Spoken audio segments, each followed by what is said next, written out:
Hello guys, myself Sunil Sharma, English lecturer from पुरातन सरस्वती विद्या मंदिर शिकोहाबाद। बच्चों, आज हम पढ़ेंगे एक्टिव पैसिव के पार्ट 4 के बारे में। ये कुछ स्पेशल रूल हैं और इसमें हम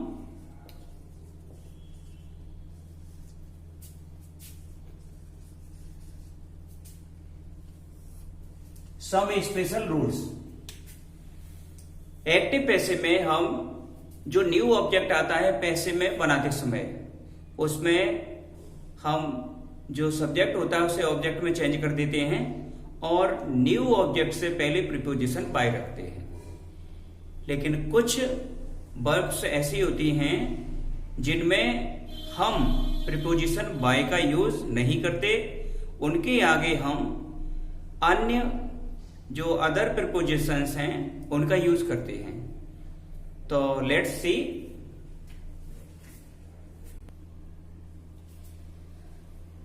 सरप्राइज्ड,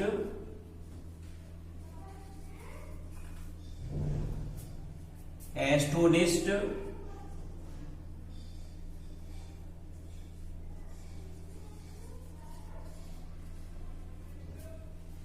disappointed,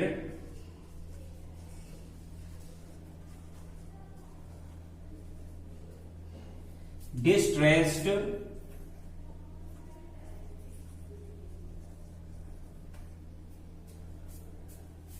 alarmed,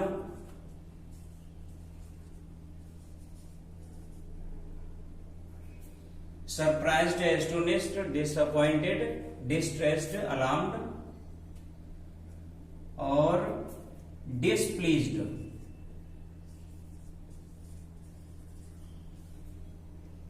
इन वर्ब्स के बाद में हम प्रीपोजिशन एट लगाते हैं।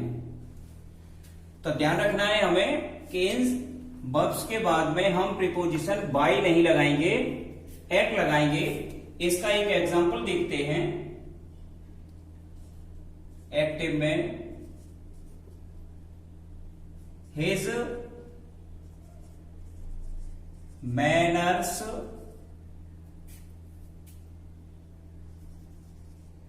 disappointed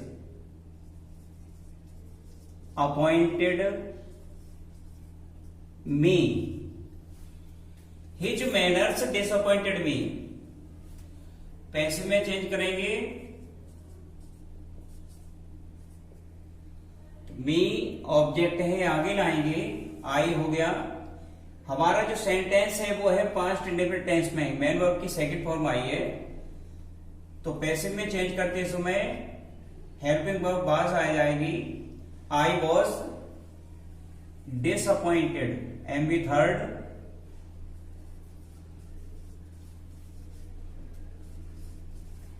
ये डिसअपॉइंटेड सेकंड फॉर्म में थी, यहां थर्ड फॉर्म में, क्योंकि पैसिव में मेन वर्ब थर्ड फॉर्म में आती है।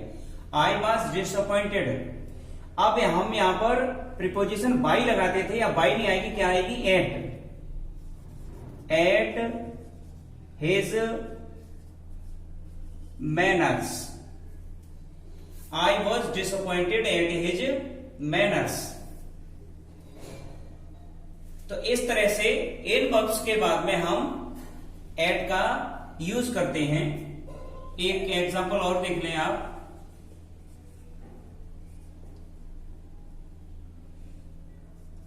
Your son surprised him. Passive में चेंज करेंगे तो ही, और ये भी पास्ट में है तो पैसिव में चेंज करते समय वॉज आ जाएगी। He was surprised at your son. He was surprised at your son.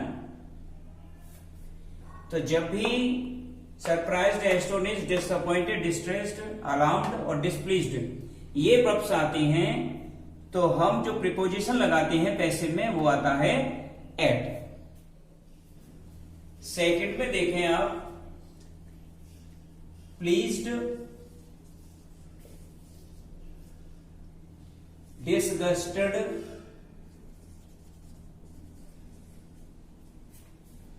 Charmed, thronged,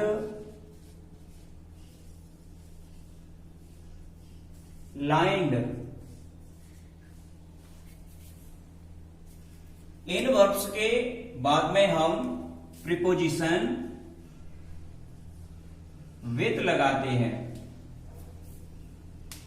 न तो यहां पर हम बाय लगाएंगे न एट लगाएंगे, प्रीपोजिशन बाय आएगा। और ऐसा केवल पैसिव वॉइस में नहीं होता, जहां भी ये वर्ब्स आती हैं किसी भी सेंटेंस में, तो वहां पर हम विद का ही यूज करते हैं।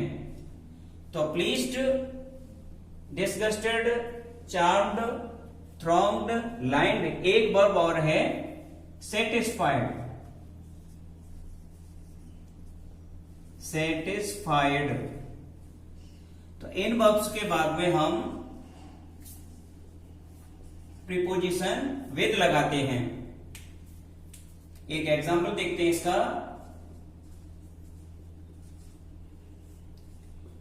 हिज बिहेवियर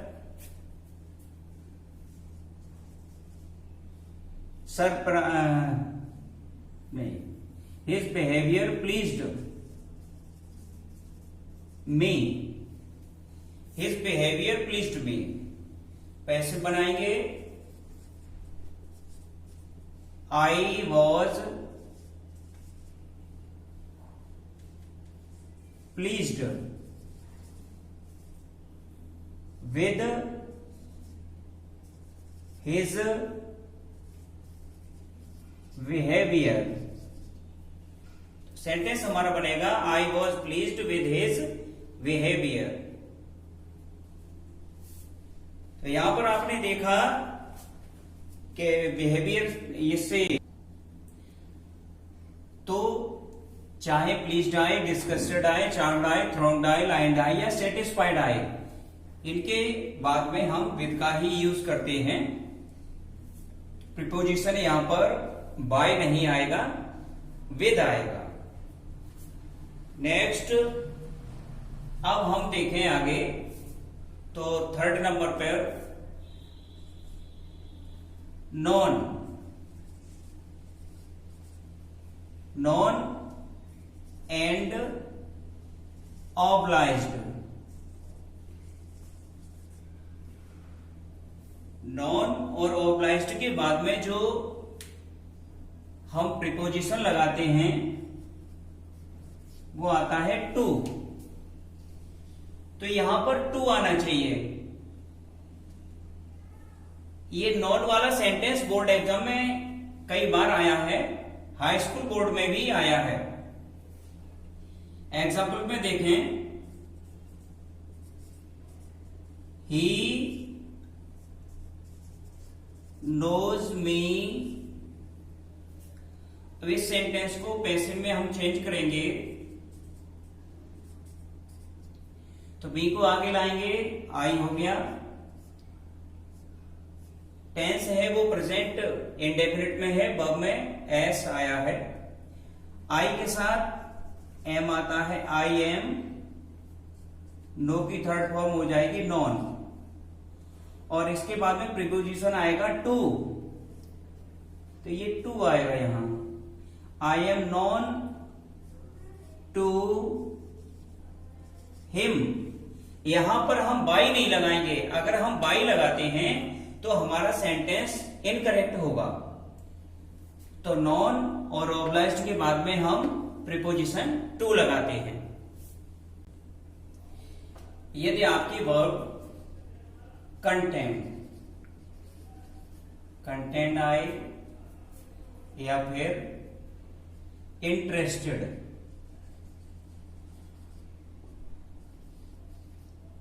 हो, तो इनके बाद में हम जो प्रीपोजिशन लगाते हैं वो लगाते हैं इन। तो कंटेंट तथा इंटरेस्टेड के बाद में हम इनका यूज करते हैं। न तो यहां पर एट आएगा, न विद आएगा, न बाय आएगा, न टू आएगा। कंटेंट मीन्स होता है समाहित करना, इंटरेस्टेड मीन्स होता है रुचि लेना। एक सेंटेंस देखें एक्टिव का,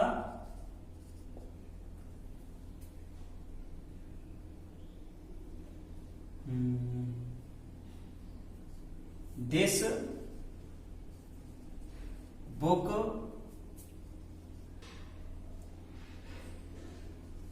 interests me, this book interest me.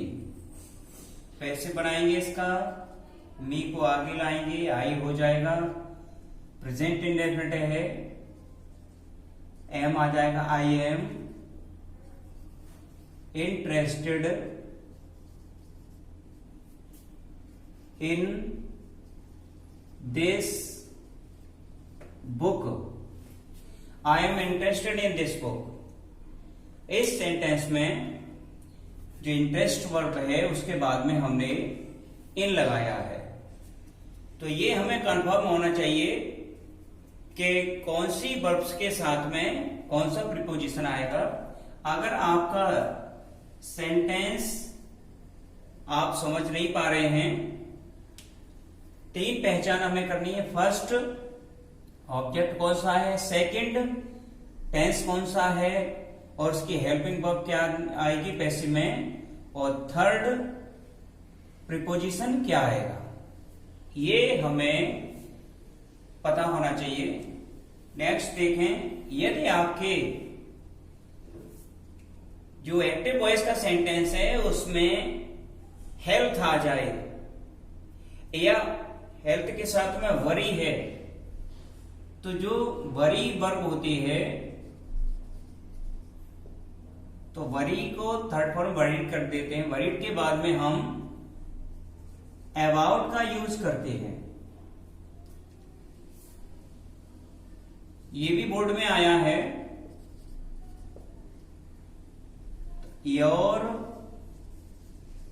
Health worries me, your health worries me. पैसे में चेंज करेंगे इसे, मी को आगे लाएं, आई प्रेजेंट इंडेफिनिट है, एम हो जाएगा, I am worried about your health. Your health जो यहां एक्टिव में हमारा सब्जेक्ट था, पैसे में हमने ऑब्जेक्ट बना दिया, मी को सब्जेक्ट बना दिया, तो वरी का वरीड हो गया, थर्ड फॉर्म है, और इसके बाद में प्रीपोजिशन आया अबाउट। तो ये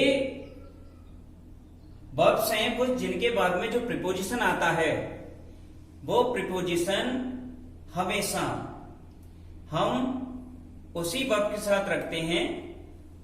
अगर चेंज कर दिया तो आपका जो सेंटेंस है वो इनकरेक्ट हो जाएगा। तो इस बात का आप विशेष ध्यान रखें। तो ये सेंटेंस आपने देखे,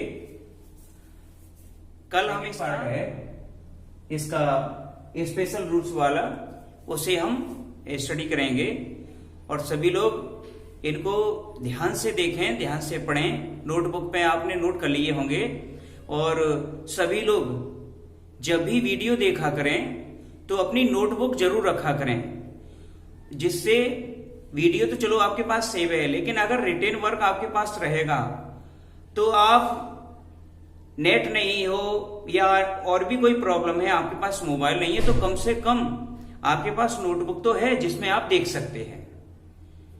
तो इसलिए नोटबुक पे जरूर नोट करते चलें, एक्सरसाइज भी करते चलें, जिससे आपको ये अच्छी तरह से आ जाए और ये अच्छी तरह से आए, क्योंकि बोर्ड एग्जाम में इनमें से ही सेंटेंसेस। Thank you.